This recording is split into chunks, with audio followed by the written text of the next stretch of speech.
lights, a sense of missing time, memories of unearthly beings. Claims of alien abduction are one of the more perplexing phenomena of the 20th century, sometimes called close encounters of the fourth kind. These experiences are said to involve humans taken aboard UFOs by aliens. In the past 30 years, there have been thousands of reports which cry out for an explanation. A logger claims he was abducted in the woods by space aliens and dropped off on the side of the road 5 days later. A performer from New York City reports being carried onto a giant UFO while his fiancée sat paralyzed in the car. Under hypnosis, a couple remember watching in horror as small gray beings snatched their baby from her crib. And two horse breeders tell fantastic stories of their meetings with aliens ever since they were little girls. There is no evidence to substantiate any of these claims, but thousands of ordinary Americans tell remarkably similar stories. Some people say these are hoaxes. Others believe they are earnest delusions. But for the rest, it's one of the great mysteries of our times and remains unexplained.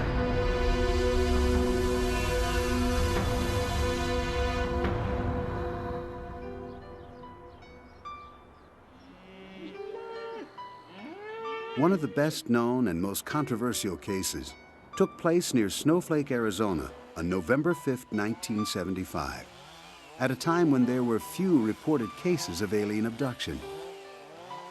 The everyday life of logger Travis Walton would never be the same. This is his story.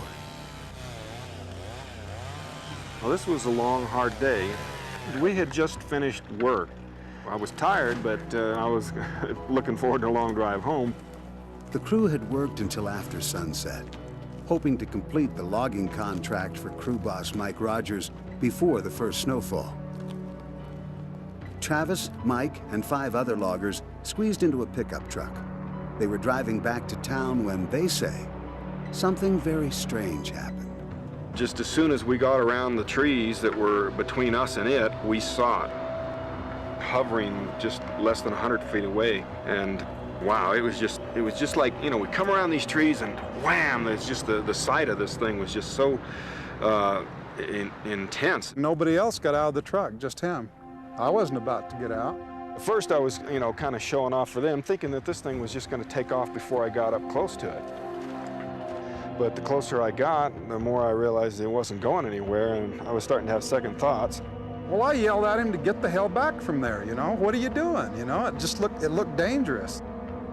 I'd already decided I needed to make a run for it. I raised up and turned to go, and something hit me. Something shot out of the bottom of this thing, and it hit him in the head and chest area. It was a beam that came down, but it created like an explosion of some kind, like an explosion of light. I didn't know what happened after that. I was just completely out. His companions panicked and fled, leaving Travis motionless on the ground. When they returned a few minutes later, the alien spacecraft had disappeared. They began to look for Travis. All these tough logger guys, you know, at least we think we are, and when we get out of the truck, we meet in a huddle right in the headlights of the truck, and we start walking around looking for Travis, all in this little tight huddle, just scared to death. I was nauseated, I was so scared. Travis was nowhere to be found. The next day, their story was all over the news. The townspeople mounted an extensive search of the grounds and combed through vast tracts of the forest for clues. When the search failed to uncover any trace of Travis, Sheriff Marlon Gillespie suspected foul play. I was probably leaning more towards a crime of violence of some sort. I felt that eventually one of them would spill the beans and tell us what had happened. Local gossip pointed the finger at Mike Rogers and the crew members. To clear their names, they agreed to take polygraph tests. 5 of the 6 men passed. The test on the 6th man proved inconclusive. 5 days after his disappearance, Travis says that he awoke on the side of the road a few miles from where he vanished. He staggered to a phone booth and called home. And then when I found out how long I'd been gone, I was so blown away by that I was kind of like catatonic for a while. These illustrations by crew boss Mike Rogers depict Travis's account of the events of the missing 5 days. Travis remembers waking up in the spaceship on a table in a sterile room, feeling tremendous pain in his upper body. Suddenly, he says, he was looking squarely into the faces of horrible creatures. It was the most terrifying sight of my life. They were sort of human-like in form, 2 arms and 2 legs, and like that, the human arrangement of features, but they were definitely not human. The eyes, they just seemed to look right into me. There was a sort of an indifference there that I found very frightening. Travis says he sat up, screaming at them to get away from him. He grabbed a nearby object and swung at the creatures who backed out of the room. I was screaming all sorts of threats at them, and I was prepared to, fight my way past them to escape. Travis describes being taken to a domed room that looked like a planetarium. When he pushed the buttons on a chair that seemed to be in the middle of space, he could see the stars. A human-like creature appeared and led him to another room where he encountered similar beings. He says he was eventually led out into a giant hangar that contained smaller spacecraft. My God, he remembers thinking, the sweet Earth could be millions of miles away. In the more than 20 years since the alleged alien abduction, not one of the loggers has come forward with a different version of the story, despite pressure from the media and offers of payment for a confession.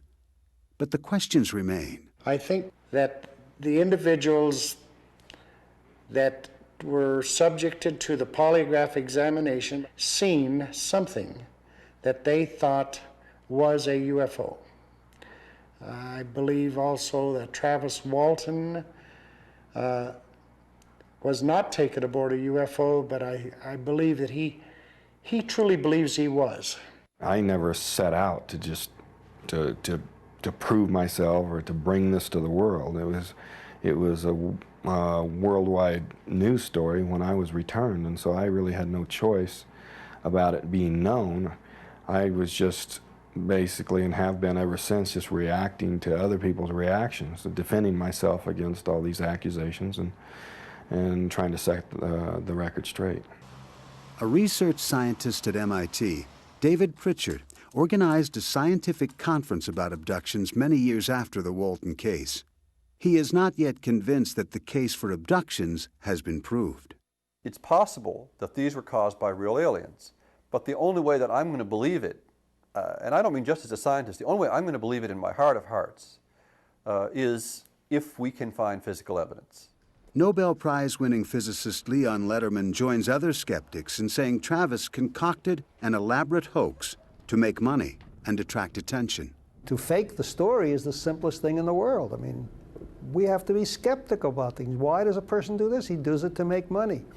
If you look at the things you have to accept in that story, they're so much more incredible than just saying this guy is out to make a buck. Here I'm struggling to deal with the emotional impact of what I've been through, and then to come face to face with a sort of obstinate and irrational skepticism. People wanting to attack me without even knowing the facts. Though Travis Walton's story was portrayed in a movie based on his book, Travis claims he has profited little from his experiences.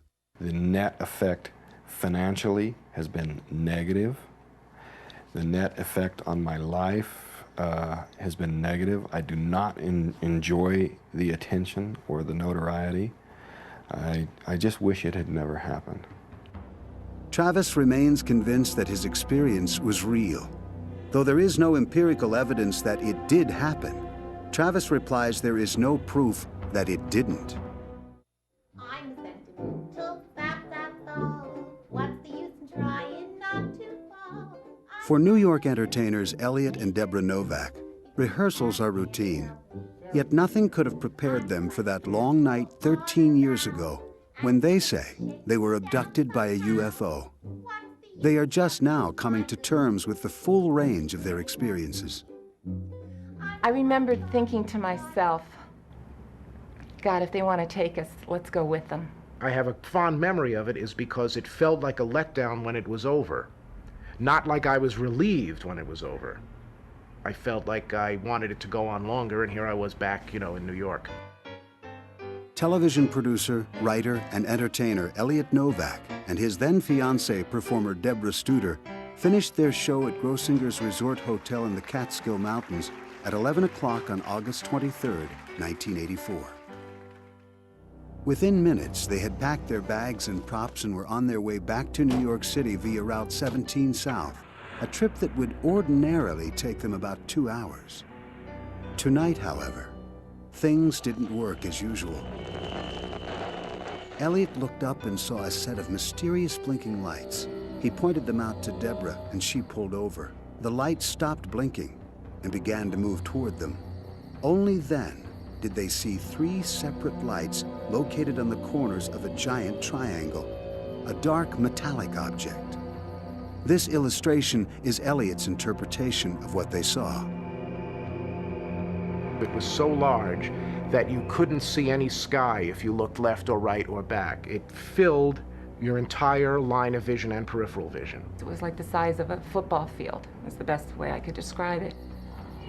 The object moved over the car without making a sound and suddenly stopped, bathing them with an intense bluish-white light. I remember at one point seeing a flash of light and then nothing. I do remember the feeling of butterflies in my stomach and as if you were in a small plane that was going up and down and changing altitude. The next thing they remembered, the object was gone. The passenger door was open and Elliot's legs were hanging out. But there was something even more puzzling. I raised myself up and closed my pants up. I had no idea what was going on, why my pants were down, what I was doing with my legs out of the car, why Debbie didn't say to me, "What are you doing with your legs out of the car with your pants down?" Nothing. We said nothing to each other. We just drove on. They arrived back in New York City about an hour and a half later than usual. In the morning, Elliot woke up feeling a strange soreness in his groin. The aftermath the next morning of being sore down there and having bruising on my thighs and on my legs and on my groin, and I urinated blood that morning for the only time in my life, the only time this ever happened to me. Oddly enough, an article in the New York Times the next day provided details of similar UFO sightings reported over a period of months by thousands of residents in the Hudson Valley. Accounts of a gigantic triangle with lights in the summer skies. Science educator and author Philip Imbrogno says he was one of those who saw the 3-cornered spacecraft. He has gathered more than 7,000 reports of related sightings in the area. Among these were more than 175 reports of abductions. Number of cases that offer good data. We're talking about people who are looking for publicity, people who have passed psychological testing and so on.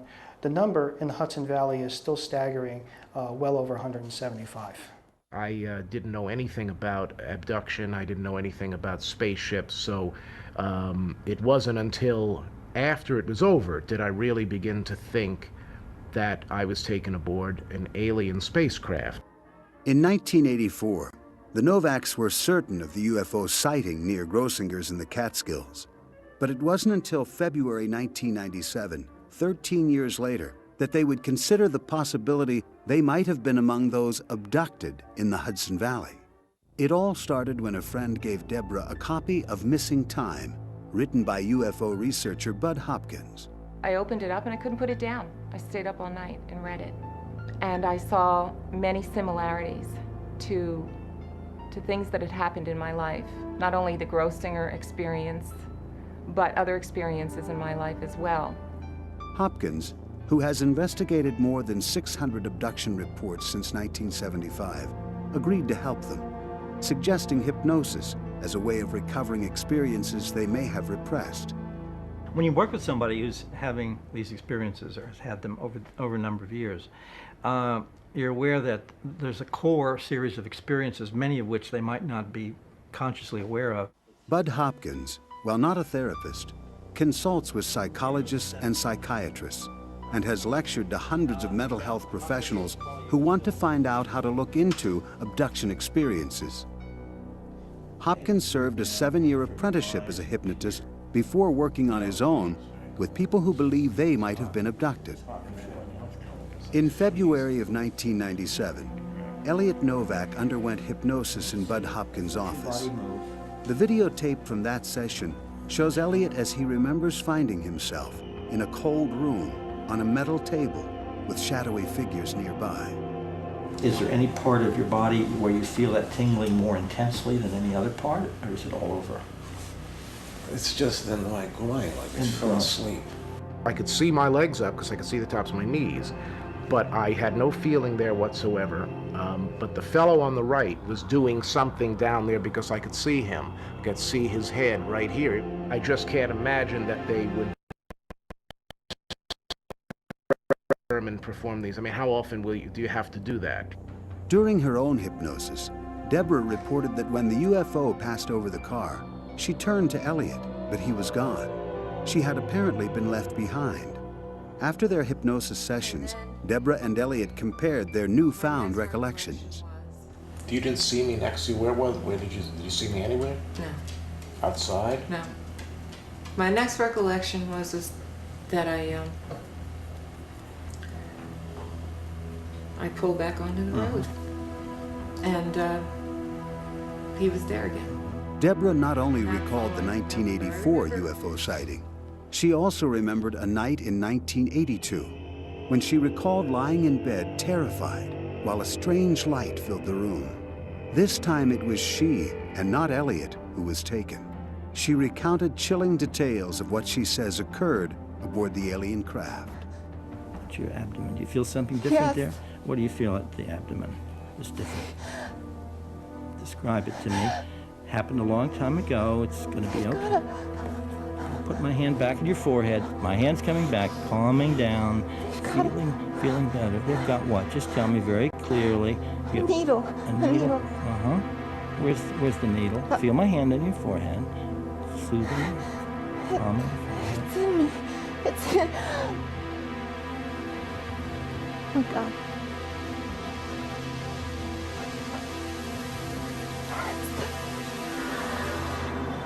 Critics say that the alien abduction experience is invented when a person is under hypnosis, and that hypnotists plant the abduction stories when a person is in a vulnerable state of mind. Even members of the UFO research community acknowledge that such manipulation is possible.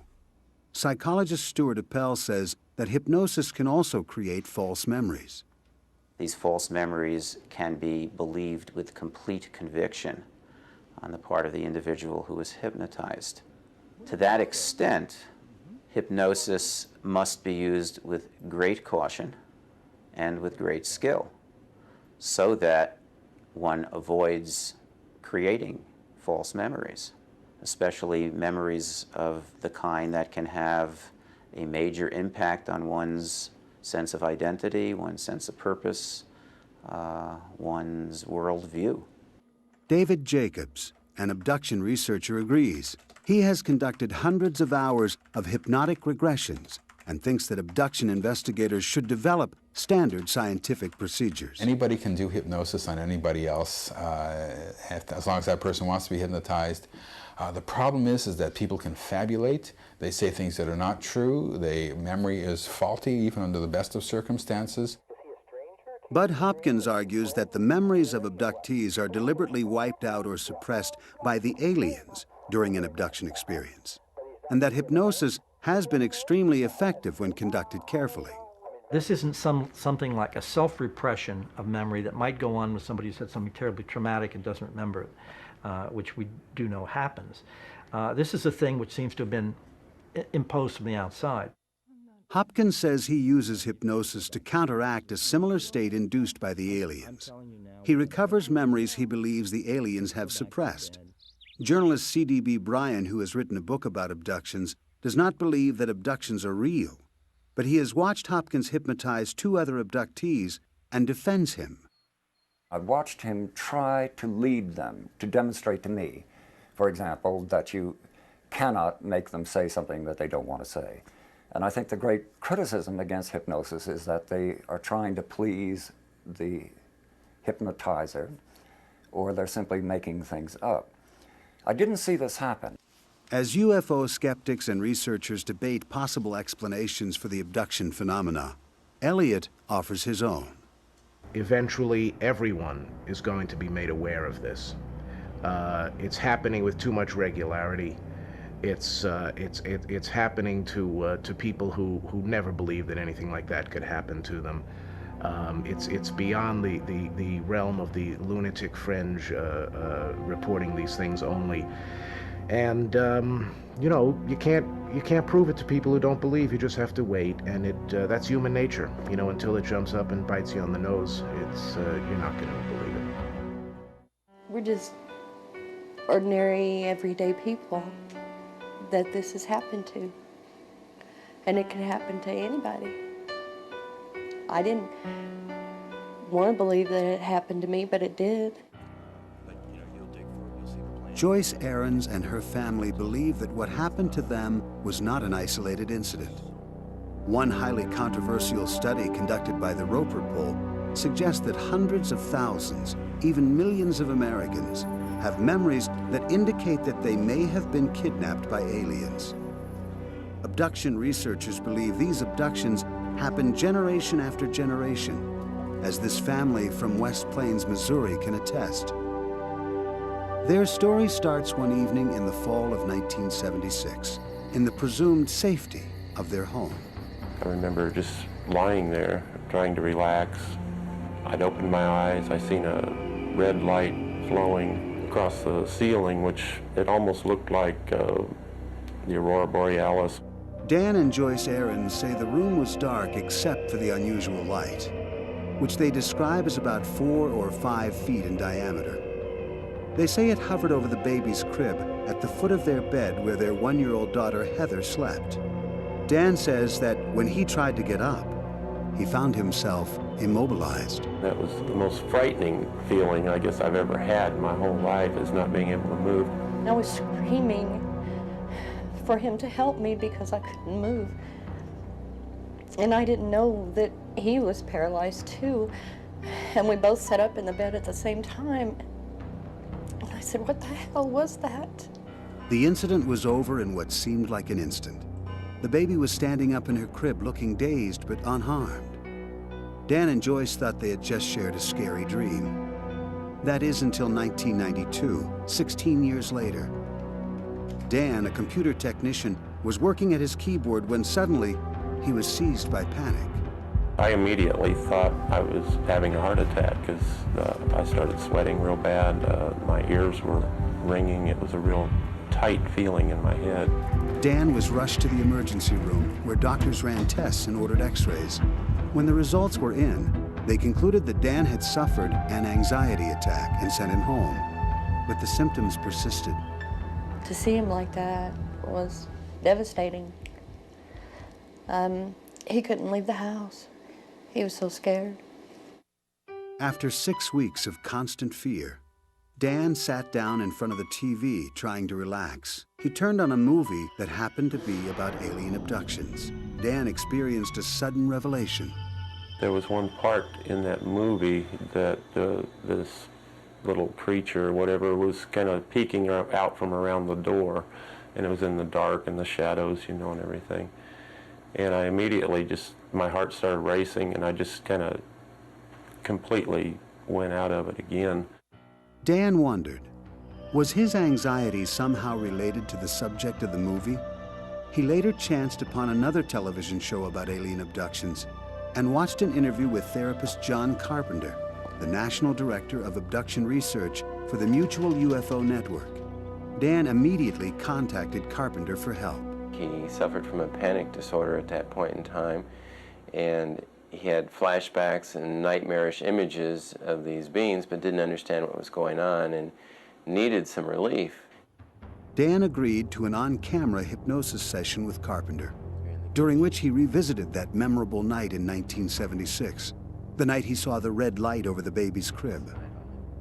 This time, under hypnosis, he remembers more. He recalls cowering in the corner of his bed as he watched alien beings take his daughter Heather from her crib. Went to the crib. He went to the crib. Picked her up. Uh-huh. I can't move. You can't move. You don't have any control over what's happening to you. No.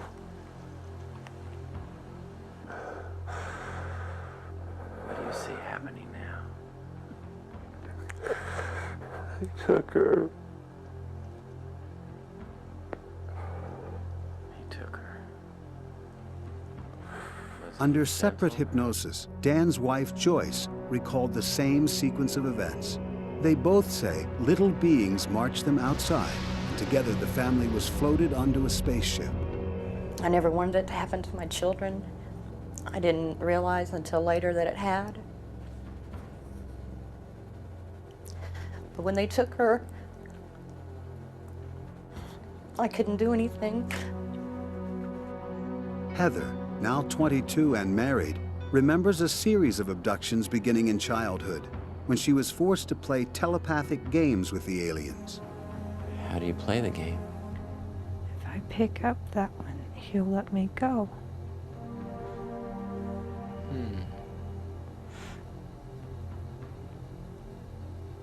What are you feeling?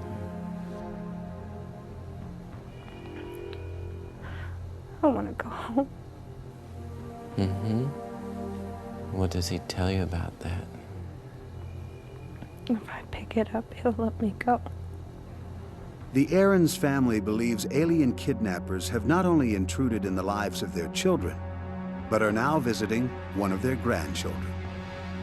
He calls them his little buddies that come in his room and play. He said he wanted to watch the ship leave. I'm not gonna tell him that it's not real because it is real. Skeptics would say that Dan, Joyce, and Heather could have constructed their stories together before hypnosis. But then they'd have to know how to answer the trick questions and the leading suggestions, which I provide. Plus, there are many details they wouldn't know about that we would be looking for as markers for truthfulness and reliability with other abduction data. Researchers also believe abductees are sincere because of another consistently reported feature of abduction accounts: the insertion of alien implants. I turned my head to the right, and this taller being came over. And he kept telling me that it would be okay, that they wouldn't hurt me. And then they took this very long needle, and they put it up my right nostril, and I closed my eyes when I heard it crunch. And then I became very calm. Objects said to be these implants have been recovered. MIT's David Pritchard has examined the composition of one of these reported implants in a laboratory and contends there is absolutely no physical proof of alien activity. If we don't find physical evidence, and we haven't, then we have to lump this in the category of fairies, elves, near-death experiences people report, or we're going to be back to the days of the medicine men running our society. With the help of hypnosis, Dan's anxieties subsided and he returned to work. But what once seemed out of this world has now become a part of his life. If this is some sort of mental thing that's happening to people, then why aren't they out, why aren't the scientists or the doctors or whatever trying to find a cure? Two Virginia women report extraordinary stories of being abducted together by aliens for more than 40 years. Anna Jamerson and Beth Collings, not their real names, claim these so-called paired abductions are ongoing to this day. Beth is a professional horse trainer, lecturer, and farm manager. She works for Anna, who owns a horse farm, and is also a consultant for the U.S. Forest Service. I'm not entirely sure how many experiences Anna and I shared. We can account for somewhere close to 30 or 40 from early childhood. On a December evening back in 1991, Beth was headed for Anna's farm where she lived while teaching horseback riding. Having driven this stretch uneventfully many times before, nothing hinted that this trip might be different, but it was. I saw lights in the sky. I thought it was a plane that was in trouble, yet the lights were not coming toward me or moving away. They seemed to be stationary. Curious, Beth parked and got out. Above her, the lights shone with an unearthly intensity. She hoped to catch a glimpse of a fuselage of a plane or a helicopter. And then it struck her.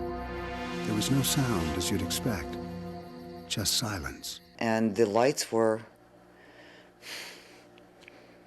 frightening, and I couldn't understand why that was familiar to me, and I wanted to run as fast as I could, and yet I couldn't move. I had to see.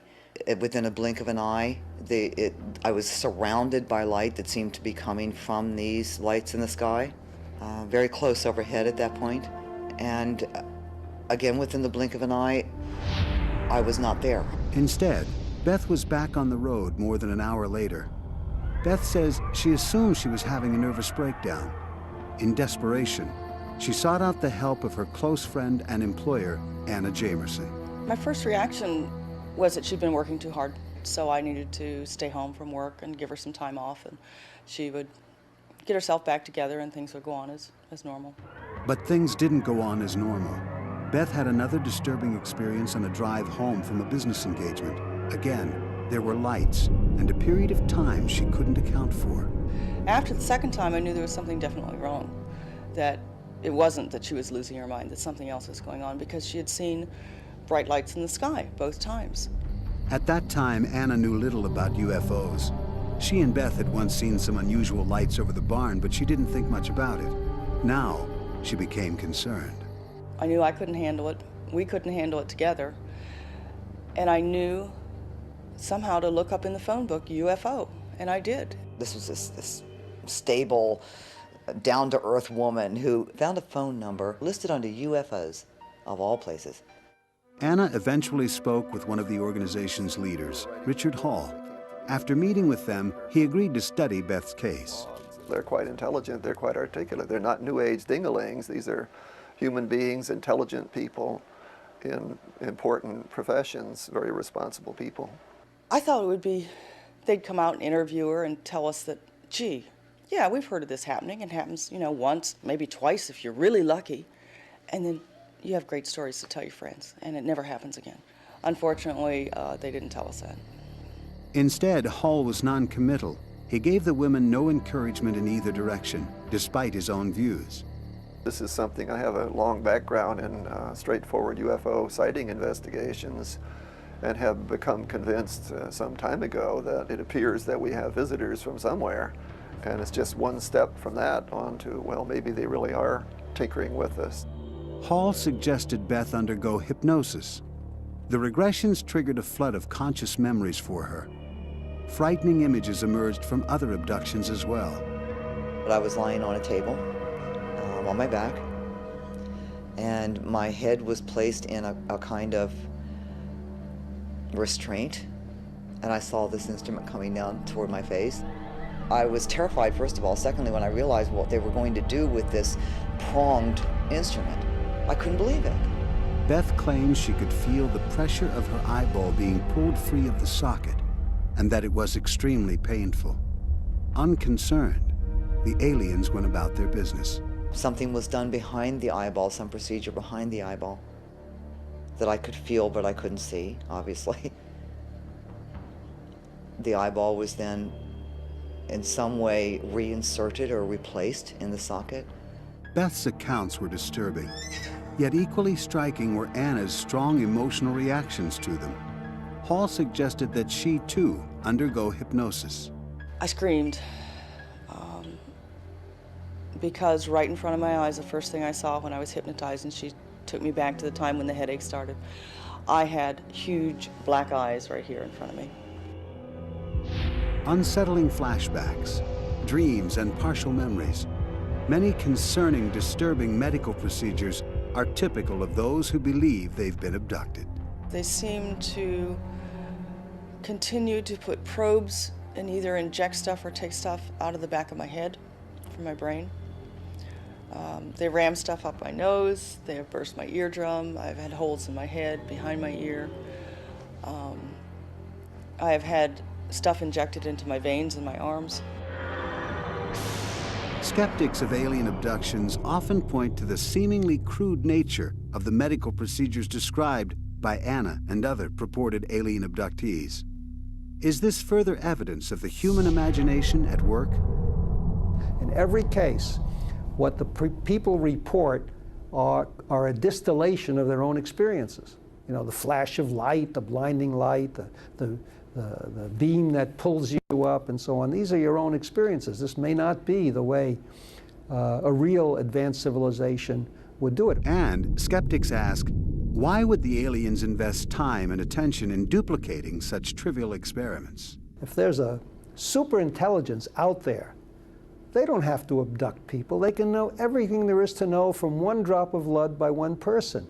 I will say that in the case of Beth and Anna and many other abductees that we've studied around this area, we have seen physical evidence. We have seen the markings on the body that are so common.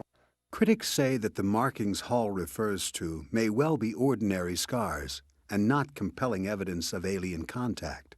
In fact, as Hall admits, there is no physical evidence that would stand the test of scientific scrutiny.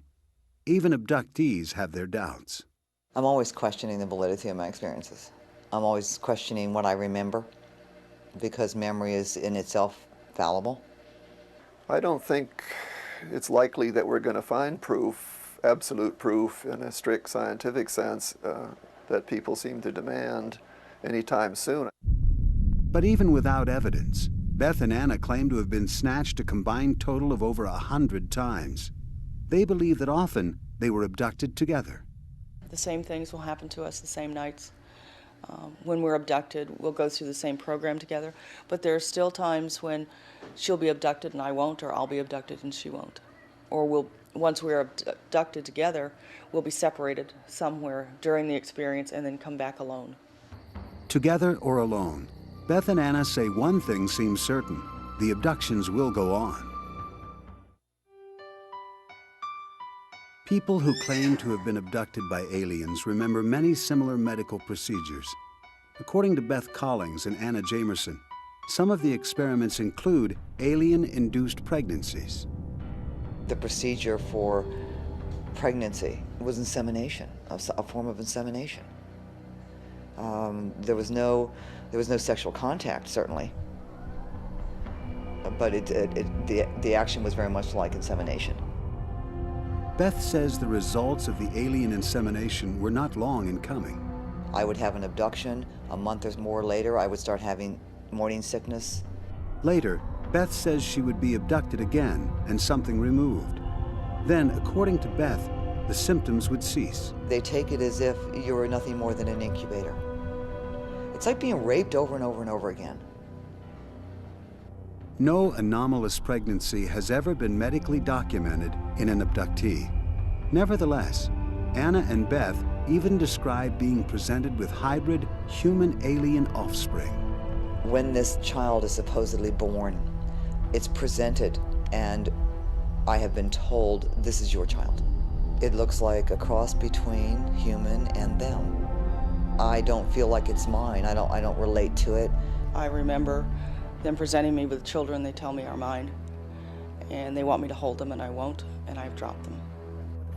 Both skeptics and believers wonder why extraterrestrials would so aggressively manipulate the lives of Beth and Anna.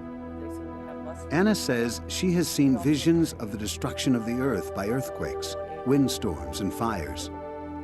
She says the aliens have her in intense training to learn to fly alien spacecraft, and assumes this training will enable her to leave the planet if these terrible times come to pass. This is where I at least feel I get to pilot the ship, steer the ship. I've been told I'm being prepared to live some other place, whether that be another planet or a spaceship, or all I know is it's someplace else. Beth still prays for an end to the ongoing abductions. When I'm terribly, terribly frightened, and a typical human response is, oh God, get me out of here. If you save me from this, I'll do anything you want. Whatever the true nature of the abduction experience, it appears that Anna and Beth are among the many people in the country and all over the world who are engaged in an earnest attempt to understand a mystery that has taken over their lives. I get angry at them, but yet I want to know more about them. I want to know why they're doing this. I want to know why they're doing it to me and my family. Why they're doing it to a lot of people out there. I think there's much more to be learned from them than to be afraid of them. I mean, what is the point? What, are we going to run off and hide in a cave somewhere and hope that they don't come and take us? And even those with no direct tie to abductions can be caught in the mystery. They find themselves tempted by intimations of a new reality. Well, you get immersed in a topic like this, and after 2 years inside this thing, I was vulnerable too. There was hardly an evening where I didn't step outside and look up at the sky and hope that the light passing overhead was not an airplane or the moon. Many abduction researchers have convinced themselves that these experiences have to be real. They have no doubts. People are physically missing from their normal environment. Police have been called, search parties have been sent out, distraught mothers have been in hysterics, where's my children? All of this is part of the abduction phenomenon. And not only that, people come back with unusual marks on their bodies and scars on their bodies that weren't there literally the day before or an hour before. Scientists who have closely studied the abduction phenomenon are not convinced. They question much of the evidence. Some experiencers report strange scars, but many people report strange scars, that is, scars that they do not remember the origin of. Others might report implants, but when such implants have been extracted, they so far have not indicated anything unusual. So, in the face of this consistent lack of evidence, the people who are claiming, oh, aliens are real and we have plenty of physical evidence, just are not facing the facts, and I think are being very irresponsible. Despite arguments about the nature of the evidence, the abduction phenomenon defies explanation by both believers and skeptics. For instance, psychological and medical tests have shown that people who say they are abductees are not more fantasy-prone or suggestible than the general public. They do not suffer more from sleep disorders or multiple personality disorders. So in the end, we are forced to return to where we started, with the abductees themselves. We have a phenomenon of thousands and thousands of people from around the world coming forward and saying that they have been abducted. All of them fully aware that saying something like this is completely crazy. I don't think there is any human being who's been through abduction experiences who's not been severely traumatized.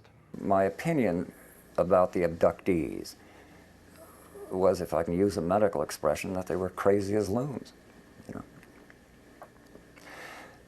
Now, I feel a lot more compassionate towards them and respectful of what they're going through. I don't think they're crazy as loons. At the same time, I can't honestly say I believe they are being abducted by aliens. Nor does physicist Leon Lederman. For him, the claims of alien abductions are a testament to the urgent need for scientific literacy in our culture. It makes me redouble my efforts to improve science education in kindergarten, first grade, second grade, all the way through secondary school. I think that's crucial, and hopefully trying to raise a level of scientific understanding of the general public.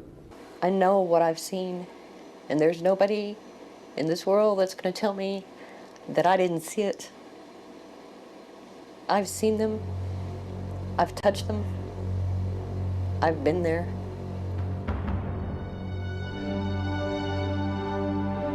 Here are people who believe they've been taken to a reality that is not ours. They have traveled to a world that they cannot understand, a world that remains unexplained.